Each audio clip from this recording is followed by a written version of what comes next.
Praise the Lord everyone. आत्मा की आवाज में आप सभी का पुनः मैं स्वागत करता हूं और आज हम मनन के लिए निकालेंगे भजन संहिता की पुस्तक उसका 96 अध्याय चैप्टर 96। मेरे प्रियो, भजन 96 हमें यह सिखाता है कि हम प्रभु के लिए एक नया गीत गाएं। भजन का लिखने वाला बड़े आनंद के साथ इस बात को कहता है कि यहोवा के लिए एक नया गीत गाओ, हे सारी पृथ्वी के लोगों, यहोवा के लिए गाओ, यहोवा के लिए गाओ, उसके नाम को धन्य कहो, दिन प्रतिदिन उसके किए हुए उद्धार का सुसमाचार सुनाते रहो। सो मेरे प्रियो, भजन का लिखने वाला अपने धन्यवादी मन के साथ अपनी स्तुति को उस सर्वोच्च राजा के सम्मुख प्रस्तुत कर रहा है और उसके विषय में कह रहा है कि हम सब मिलकर उस सर्वोच्च राजा की आराधना करें। इसका अर्थ यह है कि हमारी और आपकी आराधना केवल एक औपचारिकता नहीं होना चाहिए, हमारी और आपकी आराधना एक आदत नहीं हो जाना चाहिए। हमारी और आपकी आराधना में हृदय से निकली हुई कृतज्ञता, धन्यवाद और स्तुति होना चाहिए, जो वास्तव में सच्चाई के साथ हो और उस आराधना को मेरा और आपका प्रभु स्वीकार करने वाला हो। क्यों? क्योंकि हमें यह नहीं भूलना चाहिए कि हम जिसकी आराधना कर रहे हैं वो सर्वोच्च राजा है, वो महान परमेश्वर है। क्यों? क्योंकि वो सारी सृष्टि का मालिक है मेरे प्रियो, और जिसने मुझे और आपको भी जीवन दिया है और मेरे और आपके जीवन को चलाने वाला भी है। इसलिए भजन का लिखने वाला ये कहता है कि उसकी महिमा की घोषणा करना चाहिए, और वो कहता है कि दिन प्रतिदिन उसके किए हुए उद्धार का शुभ समाचार सुनाते रहो। क्यों मेरे प्रियो? क्योंकि प्रत्येक दिन जो हम अपने जीवन में देखते हैं, ये उस परमेश्वर की महिमा है जो मुझे और आपको प्रतिदिन एक नया जीवन देता है, एक नया दिन देता है कि हम अपने जीवन में प्रभु के अनुग्रह के द्वारा उस दिन को देखने पाते हैं। ये स्मरण दिलाता है कि क्या हम प्रत्येक सुबह उठकर प्रभु के नाम को धन्यवाद देते हैं कि प्रभु तेरा धन्यवाद हो कि तूने मुझे एक और दिन दिया है। इसलिए भजन का लिखने वाला ये कहता है कि हमें उसकी घोषणा करना चाहिए, उसके धन्यवाद करना चाहिए, उसकी आराधना करना चाहिए, उसकी स्तुति करना चाहिए, क्योंकि वो धन्यवाद के योग्य परमेश्वर, स्तुति के योग्य परमेश्वर है। और सिर्फ स्तुति ही नहीं करना है, पर हमें लोगों के सम्मुख उन बातों को बयां भी करना है। क्यों? आगे जब वचन को हम पढ़ते तो लिखता है, क्योंकि यहोवा महान और अति स्तुति की योग्य है। एक स्तुति करने वाले भक्त को अपने जीवन में इस बात को स्मरण करना चाहिए कि हम स्तुति इसलिए कर रहे हैं, हम धन्यवाद इसलिए कर रहे हैं क्योंकि वो महान परमेश्वर है और स्तुति के योग्य परमेश्वर है।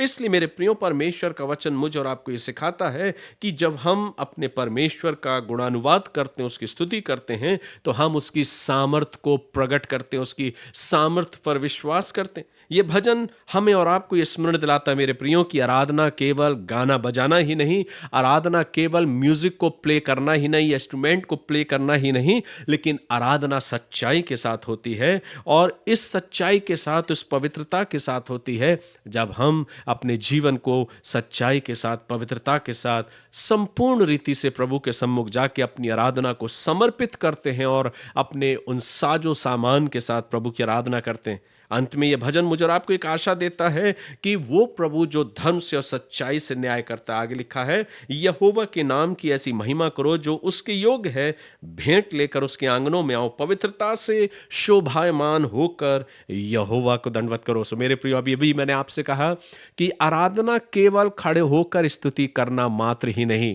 कि हम कितना अच्छा गा लेते हैं, कितना अच्छा बजा लेते हैं, कितने अच्छे से हम स्तुति कर लेते हैं, पर प्रभु की आराधना करने का तात्पर्य ये कि हम जाने कि वो परमेश्वर कौन है। वो एक ऐसा परमेश्वर जो पवित्र परमेश्वर है और जो पवित्रता को प्रिय जानता है। इसलिए जब हम अपने प्रभु के सम्मुख आराधना करने के लिए जाते हैं तो आत्मा और सच्चाई के साथ, और ये ना भूलें कि वो एक पवित्र परमेश्वर है, और इसलिए जो कोई उसके सम्मुख जाए तो वो पवित्रता से शोभायमान होकर, इसलिए वचन का लिखने वाला कहता है कि पवित्रता से शोभायमान होकर यहोवा को दंडवत करो, हे सारी पृथ्वी के लोगों, उसके सामने कांपते रहो, जाति जाति में कहो यहोवा राजा हुआ है। सो मेरे प्रियो, ये भजन मुझे और आपको इन बातों को स्मरण कराता है कि हमें और आपको ये नहीं भूलना है कि हम एक ऐसे परमेश्वर की आराधना करते हैं जो पवित्र परमेश्वर है। इसलिए आनंद के साथ हमें अपने प्रभु की आराधना करना है, पवित्रता के साथ अपने जीवन को व्यतीत करना है और उस महान परमेश्वर को लोगों के सामने व्यक्त करना है कि उसने मेरे और आपके जीवन में क्या कुछ नहीं किया। सो मेरे प्रियो, ये भजन मुझे और आपको ये सिखाता है कि ये केवल जो जब हम इस भजन का मनन करते हैं तो हम सोचते हैं कि ये भजन केवल परमेश्वर की चुनी हुई प्रजा के लिए है, कुछ कुछ खास लोगों के लिए है। लेकिन भजन का लिखने वाला कहता सारी पृथ्वी के लोगों, अर्थात पृथ्वी में रहने वाले हर एक उन इंसानों के लिए परमेश्वर का वचन है जो इन बातों को कहता है सारी पृथ्वी के लोगों। ये एक इनविटेशन है, ये एक निमंत्रण है, एक आमंत्रण है प्रभु की ओर से जो आपको आमंत्रित करता है। भजन का लिखने वाला हम सबको आमंत्रित करता है। और एक नया गीत का अर्थ है कि एक प्रभु के लिए गीत गाओ, एक नया गीत गाओ। उस नए गीत का अनुभव ये है कि हम तरोताजा होकर धन्यवाद के साथ, आनंद के साथ अपने जीवित गवाही को देते हुए उस प्रभु की आराधना करें। कई बार हमारी और आपकी जिंदगियों में आराधना बासी सी नजर आती है, चेहरे पे उदासी नजर आती है, हमारा मन खुश नहीं होता, लेकिन प्रभु चाहता है कि हम पूर्णतः समर्पित होकर सच्चाई के साथ, आनंद के साथ प्रभु की आराधना करें, प्रभु की स्तुति करें। सो मेरे प्रियो, दूसरे अर्थों में अगर समझा जाए इस वचन को, तो भजन का लिखने वाला ये कह रहा कि सिर्फ मात्र गाना और बजाना ही नहीं,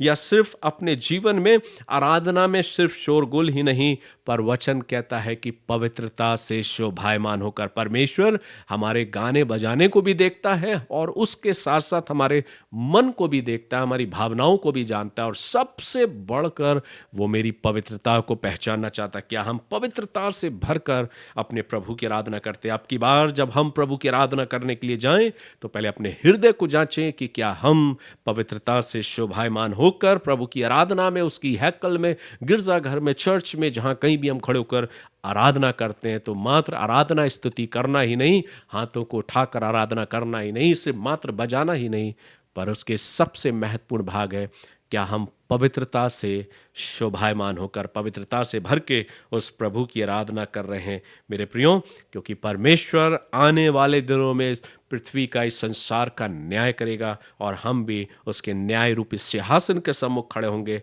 इसलिए अपने जीवन में डरते और कांपते हुए प्रभु की आराधना करें, अपने आप को पवित्र बना के रखें, उस महान परमेश्वर की स्तुति करें।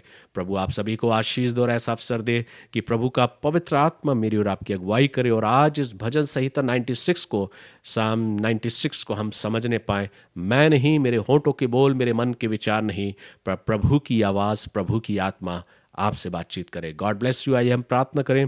प्रभु हम आपके पास आते हैं, धन्यवाद देते हैं आज के इस खूबसूरत और आशीषित वचन के लिए प्रभु, जो हमें सिखाता है कि एक आराधक को, एक आराधना करने वाले को प्रभु सिर्फ आराधना ही नहीं, पर अपने आप को पवित्रता से भी शोभायमान करना। प्रभु ऐसा अवसर दे कि हम संपूर्ण रीति से अपने आप को पवित्र बनाते हुए तेरे न्याय रूपी सिंहासन के सम्मुख खड़े होकर आपकी आराधना करने पाए। हमारी आराधना आपको स्वीकार्य हो। हर एक सुनने वालों पर और हर एक जुड़ने वालों पर आपकी आशीष हो। खुदावंत प्रभु यीशु मसीह के नाम से इस दुआ को मांगते हैं, आमीन। गॉड ब्लेस यू मेरे प्रियो। प्रभु आप सभी को आशीष दो और आने वाला समय आपकी जिंदगियों में और आशीष और अनुग्रह से भरा हुआ हो। जय मसीह की।